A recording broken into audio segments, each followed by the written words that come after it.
Olá, seja muito bem-vindo ao canal Viver de Renda. Se inscreva no canal, deixe seu like e compartilhe com os amigos. Para quem não me conhece ainda, eu sou Clóvis Faleiro, sou formado em administração, consultor de empresas, mais de 33 anos de carreira profissional, trabalhando com grandes empresas, com diretorias, presidências, conselhos de administração. Então, trago para cá um pouco da minha experiência no mundo corporativo. Entendo que isso é importante para você entender como funcionam as empresas. Quando você quer investir, você está investindo em empresas, então você precisa entender a dinâmica do mundo empresarial, seus desafios, seus riscos, suas oportunidades e a lógica que move boa parte das organizações, estejam elas no Brasil ou no mundo. Conheça mais o nosso trabalho fazendo a nossa mentoria.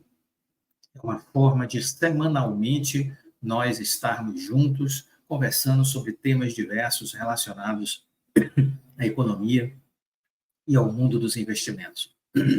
Assine também a seleção de empresas.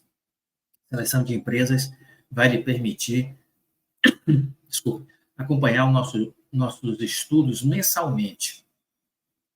A gente analisa o cenário macroeconômico e analisa alguns indicadores, gráficos, enfim, é uma outra forma de contribuir com o seu entendimento a respeito do mercado de ações da Bolsa de Valores. Vamos começar esse vídeo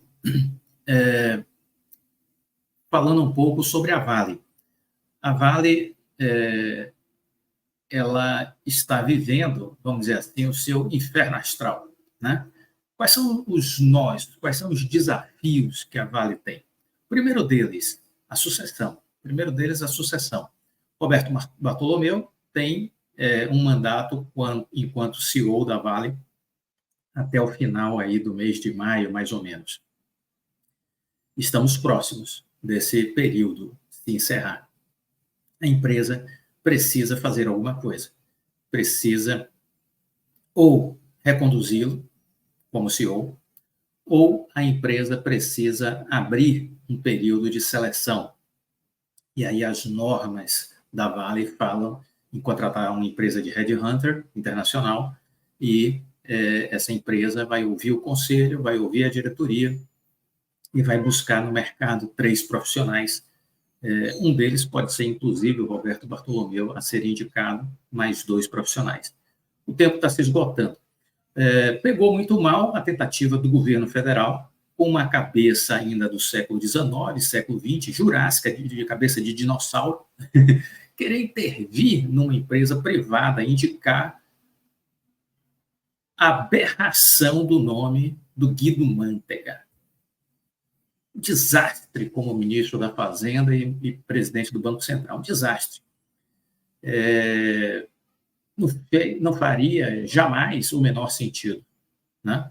Então, hoje, o Conselho de Administração está aí com 13 membros, cerca de metade desse conselho, em torno aí de 5 conselheiros, representam investidores estrangeiros, e aí ainda tem outras participações relevantes, como da Cosan, da Mitsui japonesa, enfim, há um movimento favorável à manutenção da autonomia e da independência da Vale em relação a este governo, ou fosse outro qualquer governo, né? É uma empresa privada.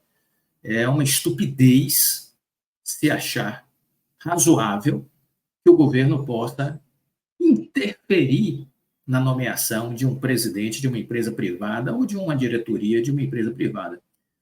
Estaria também raciocinando, se isso fosse possível, de que o presidente de uma empresa privada poderia bater na porta do presidente da República e dizer: eu não gosto do seu ministro da Fazenda, bote ele na lata do lixo. Direitos iguais.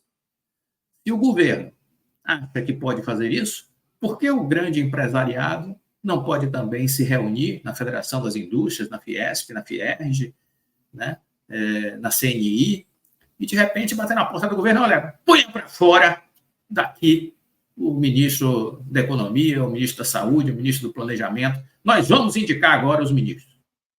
Direitos iguais. Não é? Seria uma estupidez também. Então, estupidez por estupidez, que se faça luz no Planalto Central. E que o governo pare de falar bobagem e de querer fazer besteira. É o que a gente espera. Né? É o que a gente espera. Bom, falando sobre a sucessão, devemos ter, então, notícias. O atual CEO da empresa, o Eduardo Bartolomeu, diz que confia na decisão do Conselho, que o Conselho vai tomar uma decisão profissional e uma decisão correta. É o que se espera.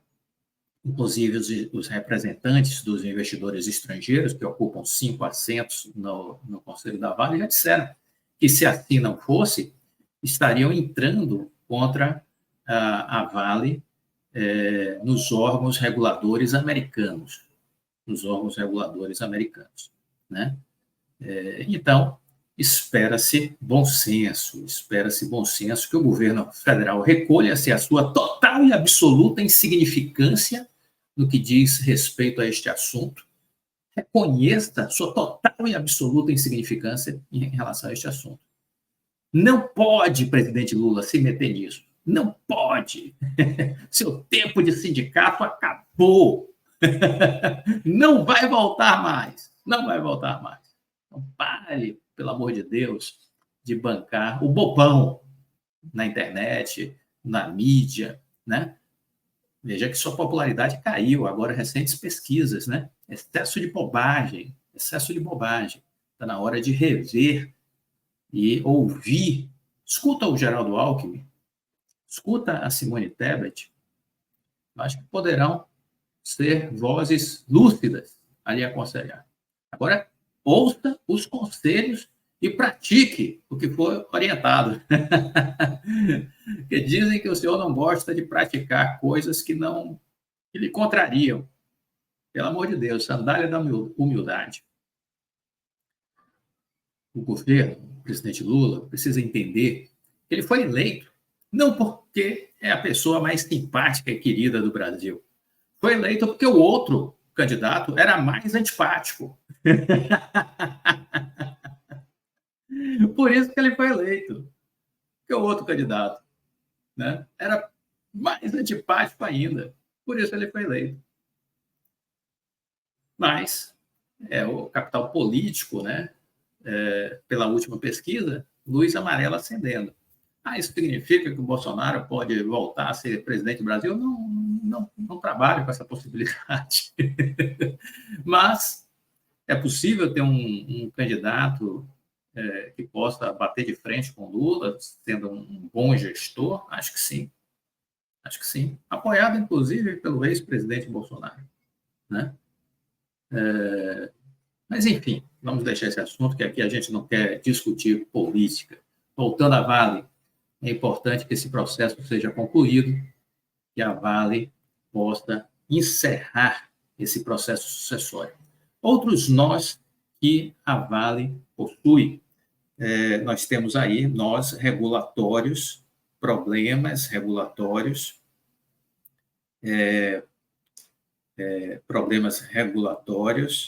A gente tem, só um instante que eu estou respondendo aqui uma mensagem, mas a gente tem problemas regulatórios, a gente tem questões relacionadas com o governo do Espírito Santo, o governo de Minas Gerais, o governo do Pará, temos as questões judiciais envolvendo as tragédias de Brumadinho e Mariana, tudo isso precisa se resolver. E, em paralelo a isso, a China precisa andar, são os drives que vão estar aí envolvendo a Vale. Mas quero finalizar o assunto de Vale dizendo o seguinte, muito cuidado, eu vi agora recentemente um banco, o BTG, dizendo que não está mais recomendando a compra de ações da Vale, mesmo ela tendo chegado a um patamar de preço baixo em relação a seus níveis históricos. Muito cuidado, porque é costumeiro bancos dizerem uma coisa e fazerem outra, entendeu? Eu me recordo, não faz muito tempo, se não me falha a memória, ano passado, quando a Vale chegou a R$ 94, tinha boa parte dos bancos recomendando compra de Vale. E eu cheguei a fazer um vídeo à época dizendo, como assim comprar Vale? Ela saiu de 62 quando diziam que não era para comprar. Foi a 94 e agora estão dizendo que é para comprar. Não! Agora é hora para começar a vender. Então, muito cuidado, porque existem agendas ocultas. Isso eu queria deixar claro para vocês. Muito bem. Vamos aproveitar e falar sobre uma outra notícia, aí já envolvendo a Oi, né? Saiu no broadcast do Estadão essa matéria.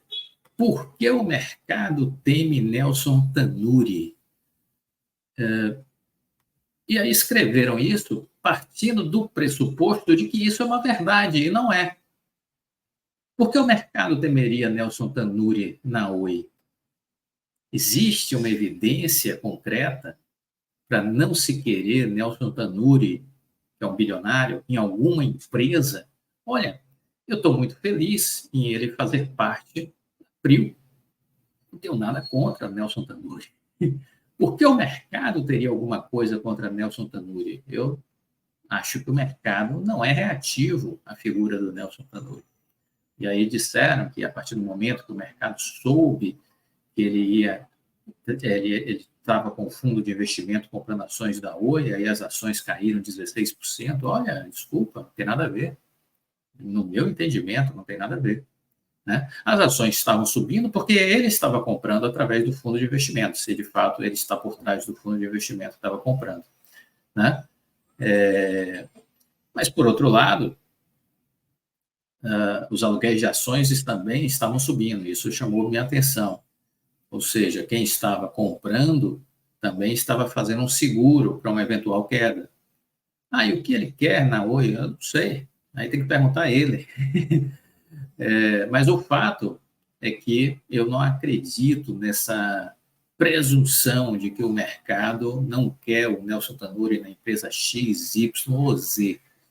Tiro por este exemplo que acabei de dar, que ele está como acionista relevante na PRIO e não fez nenhum mal à PRIO, muito pelo contrário, a PRIO é um case de absoluto sucesso.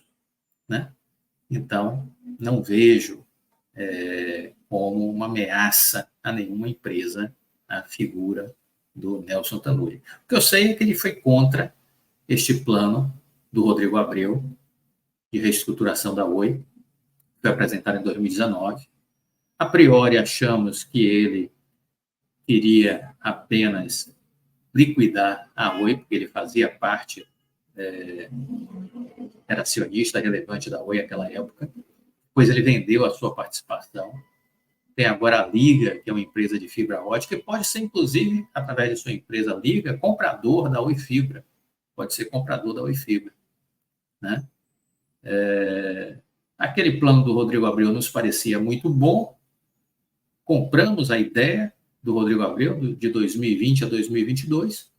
Depois, percebemos que o Rodrigo Abreu, né, não cumpriu o que prometeu. Muito pelo contrário.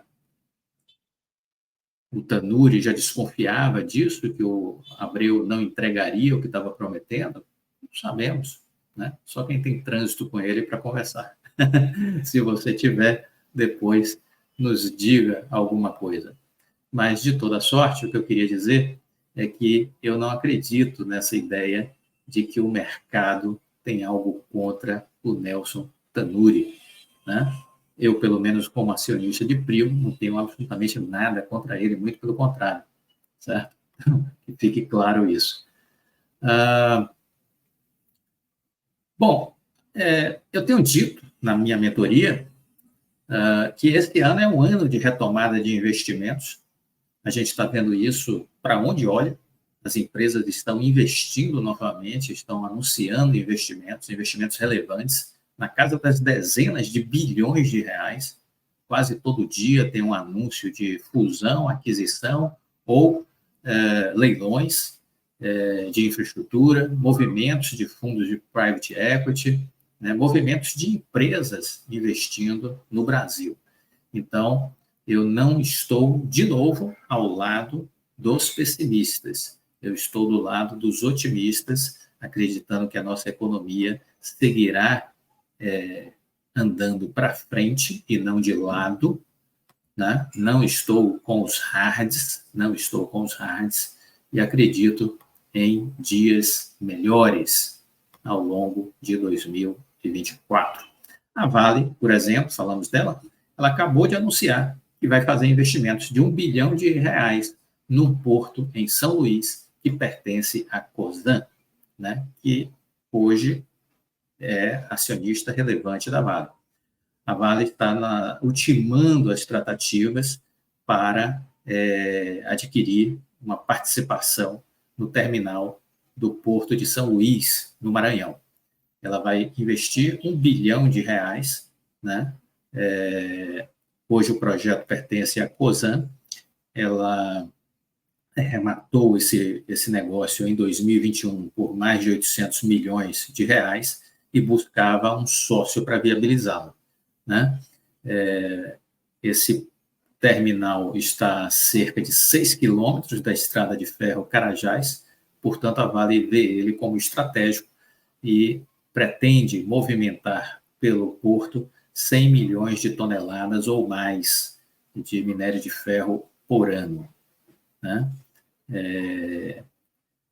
A decisão, portanto, de fazer esse investimento baseia-se na garantia de capacidade portuária para o sistema norte da Vale, para aumento de volume futuro, criação de sistema de escoamento de minério de ferro, possibilitando a melhor gestão de risco e de capacidade.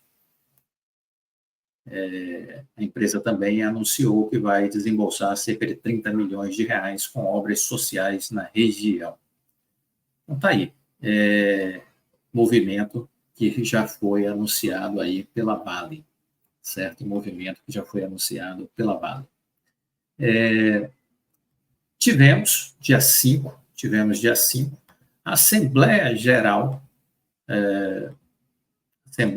da Oi para discutir o plano de recuperação judicial. A Anatel tinha entrado com um pedido de suspensão dessa Assembleia Geral.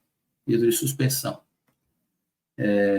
A juíza não acolheu, mas a Anatel participou da reunião e manifestou seu ponto de vista.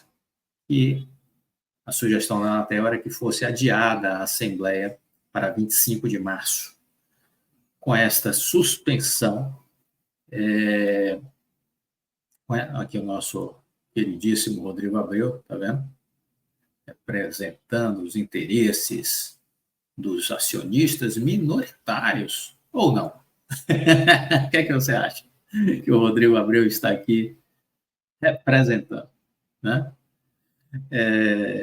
E aí os credores da Oi, com direito ao voto, decidiram, no dia 5, suspender a Assembleia Geral de Credores até o dia 25 de março, atendendo ao pedido feito pela Anatel.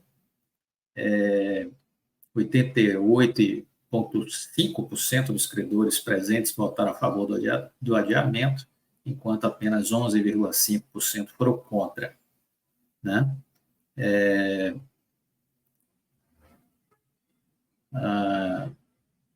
E aí, o que é que está por trás disso? A Anatel queria que a Assembleia fosse adiada para que pudesse esperar o prazo de 23 de março, que é o prazo para finalizar o período para a celebração de um possível acordo entre Oi, Anatel e Tribunal de Contas da União. Se até o dia 23 de março esse acordo não for firmado, de uma solução consensual para resolver as pendências entre as partes, Anatel e Oi, aí sim, no dia 25 acontece a assembleia, com os credores já sabendo do que foi decidido, da tentativa de consenso entre a Anatel e Oi. Então, vamos aguardar, que março promete aí um mês com muitas emoções nessa novela, né? Muitas emoções. O que se diz já nos bastidores é que a Anatel está se mobilizando para avaliar um plano B. Esse plano B tem a ver com uma intervenção na Oi. Falaremos sobre isso no próximo vídeo. Se gostou, deixe o seu like, compartilhe com os amigos. Fique com Deus e até a próxima. Tchau.